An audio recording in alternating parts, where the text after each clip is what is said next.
विक्रम और बेताल। ये एक सीरीज है, कलेक्शन है 25 स्टोरीज का, और उन 25 कहानियों में से विक्रम और बेताल की ये पहली कहानी है। बहुत पुरानी बात है। धारा नगरी में गंधर्वसेन नाम का एक राजा राज करता था। उसके 4 रानियां थीं। उनके 6 लड़के थे जो सब के सब बड़े ही चतुर और बलवान थे। संयोग से एक दिन राजा की मृत्यु हो गई और उनकी जगह उनका बड़ा बेटा शंख गद्दी पर बैठा। उसने कुछ दिन राज किया, लेकिन छोटे भाई विक्रम ने उसे मार डाला और स्वयं राजा बन बैठा। उसका राज्य दिनों दिन बढ़ता गया और वह सारे जम्बू द्वीप का राजा बन बैठा। एक दिन उसके मन में आया कि उसे घूमकर सैर करनी चाहिए और जिन देशों के नाम उसने सुने हैं उन्हें देखना चाहिए। तो वह अपनी गद्दी अपने छोटे भाई भरतृहरि को सौंपकर योगी बनकर राज्य से निकल पड़ा। उस नगर में एक ब्राह्मण तपस्या करता था। एक दिन देवता ने प्रसन्न होकर उसे एक फल दिया और कहा कि इसे जो भी खाएगा वह अमर हो जाएगा। ब्राह्मण ने वह फल लाकर अपनी पत्नी को दिया और देवता की बात भी बता दी। ब्राह्मणी बोली, हम अमर होकर क्या करेंगे? हमेशा भीख मांगते रहेंगे। इससे तो मरना ही अच्छा है। तुम इस फल को ले जाकर राजा को दे आओ और बदले में कुछ धन ले आओ। यह सुनकर ब्राह्मण फल लेकर राजा भरतृहरि के पास गया और सारा हाल कह सुनाया। भरतृहरि ने फल ले लिया और ब्राह्मण को 1 लाख रुपए देकर विदा कर दिया। भरतृहरि अपनी एक रानी को बहुत चाहता था। उसने महल में जाकर वह फल उसी को दे दिया। रानी की मित्रता शहर कोतवाल से थी। उसने वह फल कोतवाल को दे दिया। कोतवाल एक वेश्या के पास जाया करता था। वह उस फल को उस वेश्या को दे आया। वेश्या ने सोचा कि यह फल तो राजा को खाना चाहिए। वह उसे लेकर राजा भरतृहरि के पास गई और उसे दे दिया।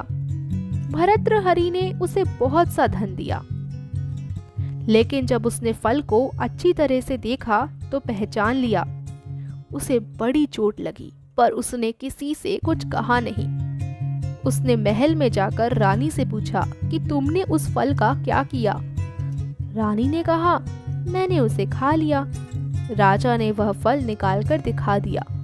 रानी घबरा गई और उसने सारी बात सच सच कह दी। भरतृहरि ने पता लगाया तो उसे पूरी बात ठीक ठीक मालूम हो गई। वह बहुत दुखी हुआ। उसने सोचा, यह दुनिया माया जाल है, इसमें अपना कोई नहीं। वह फल लेकर बाहर आया और उसे धुलवाकर स्वयं खा लिया।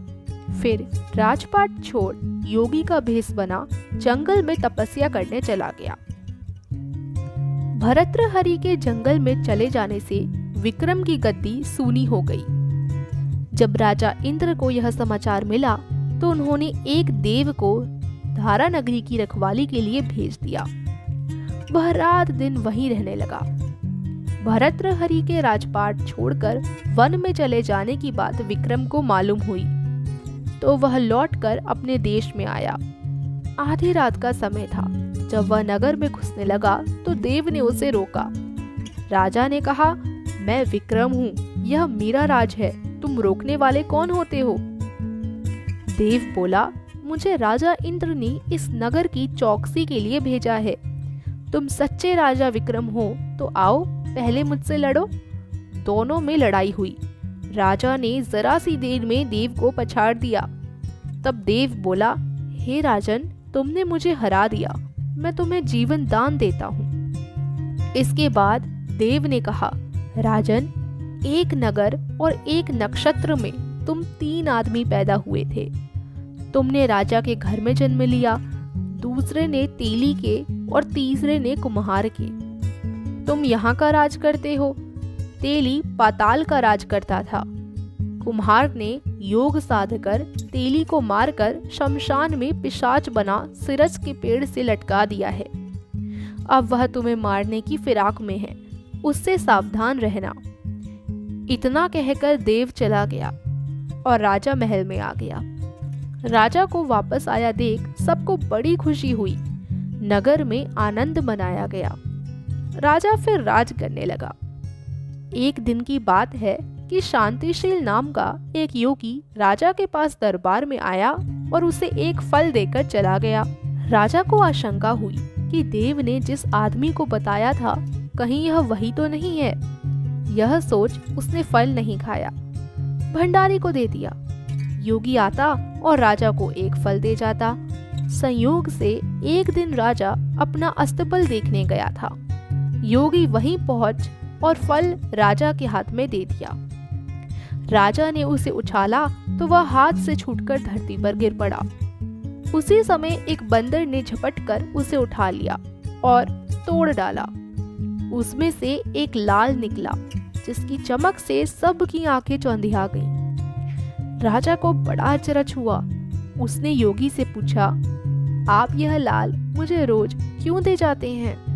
योगी ने जवाब दिया, महाराज, राजा, गुरु, ज्योतिषी, वैद्य और बेटी, इनके घर कभी खाली हाथ नहीं जाना चाहिए। राजा ने भंडारी को बुलाकर पीछे के सब फल मंगवाए। तुड़वाने पर सब में से एक एक लाल निकला। इतने लाल देखकर राजा को बड़ा हर्ष हुआ। उसने जौहरी को बुलवाकर उनका मूल्य पूछा। जौहरी बोला, महाराज, ये लाल इतने कीमती हैं कि इनका मोल करोड़ों रुपयों में भी नहीं आंका जा सकता। एक एक लाल एक एक राज्य के बराबर है। यह सुनकर राजा योगी का हाथ पकड़कर गद्दी पर ले गया। बोला, योगीराज, आप सुनी हुई बुरी बातें दूसरों के सामने नहीं कही जाती। राजा उसे अकेले में ले गया। वहां जाकर योगी ने कहा, महाराज, बात यह है कि गोदावरी नदी के किनारे मसान में मैं एक मंत्र सिद्ध कर रहा हूँ। उसके सिद्ध हो जाने पर मेरा मनोरथ पूरा हो जाएगा। तुम एक रात मेरे पास रहोगे तो मंत्र सिद्ध हो जाएगा।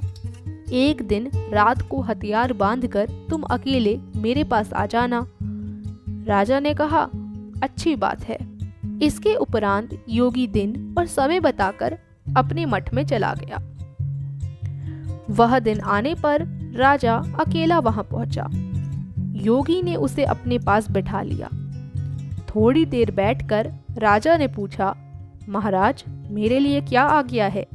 योगी ने कहा, राजन, यहाँ से दक्षिण दिशा में 2 कोस की दूरी पर मसान में एक सिरस के पेड़ पर एक मुर्दा लटका है।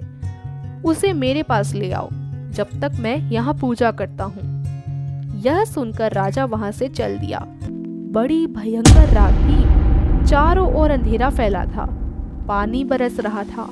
भूत प्रेत शोर मचा रहे थे। सांप आकर पैरों में लिपटते थे। लेकिन राजा हिम्मत से आगे बढ़ता गया। जब वह मसान में पहुंचा तो देखता क्या है कि शेर दहाड़ रहे हैं, हाथी चिंगाड़ रहे हैं, भूत प्रेत आदमियों को मार रहे हैं। राजा बेधड़क चलता गया और सिरस के पेड़ के पास पहुंच गया। पेड़ जड़ से फुनगी तक आग से दहक रहा था। राजा ने सोचा, हो ना हो यह वही योगी है जिसकी बात देव ने बताई थी। पेड़ पर रस्सी से बंधा मुर्दा लटक रहा था। राजा पेड़ पर चढ़ गया और तलवार से रस्सी काट दी। मुर्दा नीचे गिर पड़ा और दहाड़ मार मार कर रोने लगा। राजा ने नीचे आकर पूछा, तू कौन है? राजा का इतना कहना था कि वह मुर्दा खिलखिलाकर हंस पड़ा। राजा को बड़ा अचरज हुआ।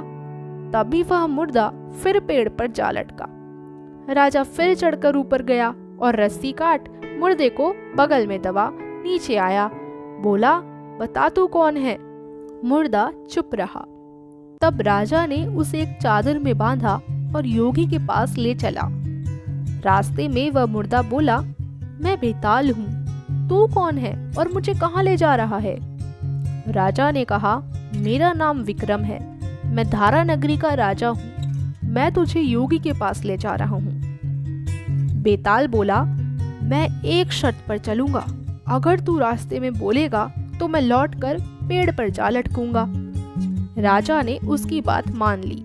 फिर बेताल बोला, पंडित, चतुर और ज्ञानी, इनके दिन अच्छी अच्छी बातों में बीतते हैं, जबकि मूर्खों के दिन कलह और नींद में। अच्छा होगा कि हमारी राह भली बातों की चर्चा में बीत जाए।